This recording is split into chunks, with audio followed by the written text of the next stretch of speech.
Assalamualaikum warahmatullahi wabarakatuh. Perkenalkan, nama saya Laura Nisa dengan NIM H7221943 dari Prodi Matematika UI Bintang Surabaya.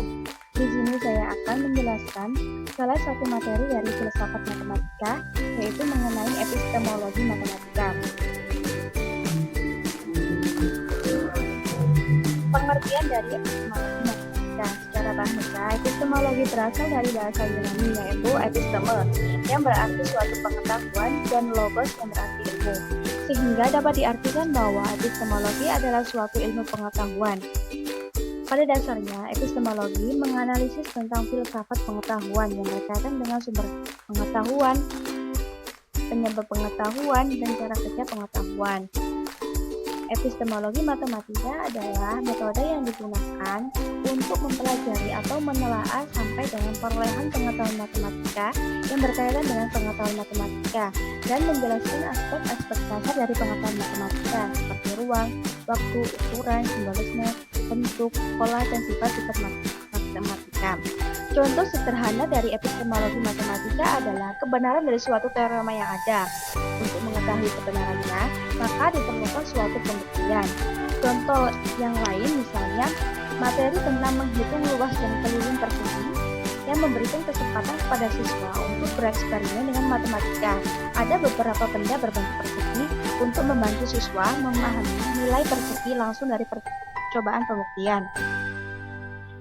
Selanjutnya, epistemologi membahas mengenai 3 masalah pokok, yaitu sumber ilmu pengetahuan, metode ilmu pengetahuan, dan kebenaran ilmu pengetahuan. Yang pertama, sumber ilmu pengetahuan. Mengenai sumber ilmu pengetahuan, terdapat 2 aliran epistemologi, yaitu aliran rasionalisme dan empirisme.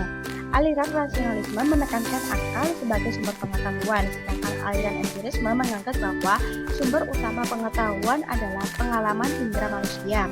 Karena akal dan indera adalah manusia, maka 2 sumber pengetahuan, akal dan indera, pada dasarnya adalah manusia. Yang kedua, metode ilmu pengetahuan. Ilmu yang didapatkan melalui akal dan pengalaman manusia dapat dilakukan dengan cara pendekatan ilmiah yang berisi serangkaian langkah berpikir ilmiah yang terdiri dari 5 macam sebagai berikut. Yang pertama ada perumusan masalah, yang kedua ada perumusan hipotesis, dan yang ketiga ada perumusan data, yang keempat ada analisis data, dan yang kelima ada pengambilan kesimpulan. Untuk yang ketiga, kebenaran ilmu pengetahuan. Pada zaman dahulu, kebenaran pengetahuan selalu dipertanyakan. Seorang ilmuwan filsafat klasik dari Yunani yang bernama Plato berpendapat bahwa pengetahuan yang diperoleh melalui dia adalah pengetahuan yang benar, tapi pengetahuan yang salah dan diperoleh melalui akal yang disebut ide. Di sisi lain, para empiris mengatakan bahwa pengetahuan yang benar adalah yang diperoleh melalui panca indera, sedangkan pengetahuan yang diperoleh dengan akal hanyalah merupakan pendapat. Empirisme mengkritik akal bahwa akal manusia berisi pengetahuan a priori dan pengetahuan yang sudah ada atau bawaan sejak lahir. Empirisme menunjukkan bahwa pengetahuan belum ada atau tidak dilahirkan, tetapi diperoleh melalui pengalaman. Pengalaman menentukan pengetahuan. Selanjutnya, teori-teori dari kebenaran dibagi menjadi 3. Yang pertama, teori korespondensi. Teori kebenaran korespondensi adalah teori yang menganggap suatu pernyataan benar jika pernyataan tersebut sesuai satu sama lain atau jika berhubungan dengan fakta yang ada di alam atau objek yang ditentukan oleh pernyataan tersebut. Contohnya, pernyataan bahwa perempuan adalah orang yang dapat mengandung dan melahirkan anak. Teori yang kedua ada teori koherensi. Teori koherensi menyatakan bahwa suatu pernyataan dapat dikatakan benar jika sudah pasti atau sesuai dengan pernyataan yang diberikan sebelum pernyataan sebelumnya dapat dikatakan benar. Contohnya, semua peserta yang mengikuti perlombaan pada tanggal 17 Agustus harus mengenakan baju merah putih selama perlombaan berlangsung. Andi sedang mengikuti perlombaan, jadi dia harus mengenakan baju merah putih selama perlombaan berlangsung. Pernyataan tersebut benar karena pernyataan kedua cocok dengan pernyataan pertama. Untuk teori yang ketiga ada teori pragmatisme yang berarti menyatakan bahwa suatu pernyataan dikatakan benar jika berfungsi dan memiliki manfaat bagi kehidupan. Contohnya, seseorang yang mempunyai ide untuk membuat alat komunikasi yang diperbicara di tempat yang jauh mewujudkan ide untuk membuat alat komunikasi berupa telepon genggam yang dapat digunakan orang untuk mempermudah komunikasi. Oleh karena itu, Alat komunikasi berupa telepon umum dianggap tepat karena berfungsi dan bermanfaat bagi masyarakat. Kemudian matematika bagian dari sains. Matematika bagian dari sains merupakan ilmu yang berasal dari proses belajar, di mana sebagian ilmuwan menyatakan bahwa matematika adalah ilmu yang berhubungan dengan bilangan, ruang, titik, garis, besaran, dan lainnya. Matematika juga merupakan ilmu yang banyak berhubungan dengan besaran, ruang, dan perubahan.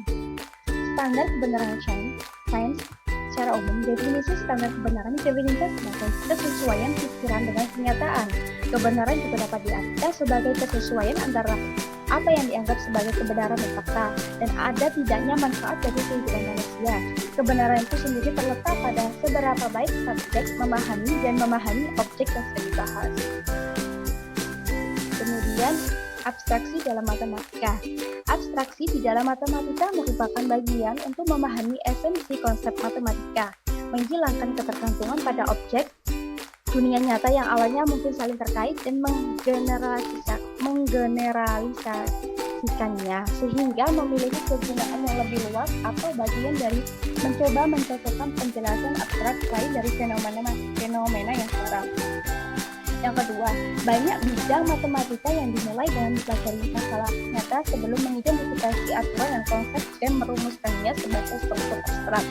Misalnya, geometri yang dimulai dengan jarak dunia nyata dan aturan lapangan, statistik yang diperoleh dari aturan peluang kejadian. Aljabar dimulai dengan bagaimana memecahkan matematika. Kemudian ada perkembangan abstraksi bilangan dalam matematika sangat berpengaruh yang berkaitan dengan penemuan konsep besaran, pola, dan bentuk dalam matematika. Kuantitas adalah kata yang menggunakan angka untuk menunjukkan jumlah benda. Pola yang dimaksud adalah sistem mengenai hubungan yang menganalisis peristiwa alam dan menciptakan pola yang sesuai dengan pola aslinya. Bentuk dalam matematika yaitu menganalisis bukti yang terdapat dalam bagian matematika. Abstraksi adalah bagian yang kontinu dari matematika. Perkembangan sejarah dari banyak mata pelajaran matematika menunjukkan kemajuan dari konkret ke abstrak. Perkembangan secara historis dalam geometri misalnya, langkah pertama abstraksi geometris dibuat oleh orang Yunani kuno dan elemen Euclid adalah dokumen yang paling awal dari aksioma geometri bidang. Tetapi Proclus berpendapat bahwa aksioma awal adalah Hippocrates yang diterapkan oleh Chios. Pada abad ke-17, Descartes memperkenalkan koordinat Kartesian dengan mengikuti perkembangan geometri analitik. Langkah yang selanjutnya dalam abstraksi itu diterapkan oleh Lobachevsky, Bolyai, Riemann, dan Gauss yang menggeneralisasi konsep geometri untuk mengembangkan geometri non-Euclidean. Pada akhir abad ke-19, matematikawan terus menggeneralisasi geometri dan mengembangkan bidang-bidang ini menjadi geometri n dimensi, geometri proyeksi, geometri offline, dan geometri 3. Akhirnya pada program Erlangen oleh Felix Klein mengidentifikasi tema-tema geometris ini dan mendefinisikan masing-masing sebagai studi tentang sifat-sifat invarian di bawah kelompok simetris tertentu. Konsep abstraksi ini mengungkapkan hubungan yang mendalam antara geometri dan aljabar abstrak.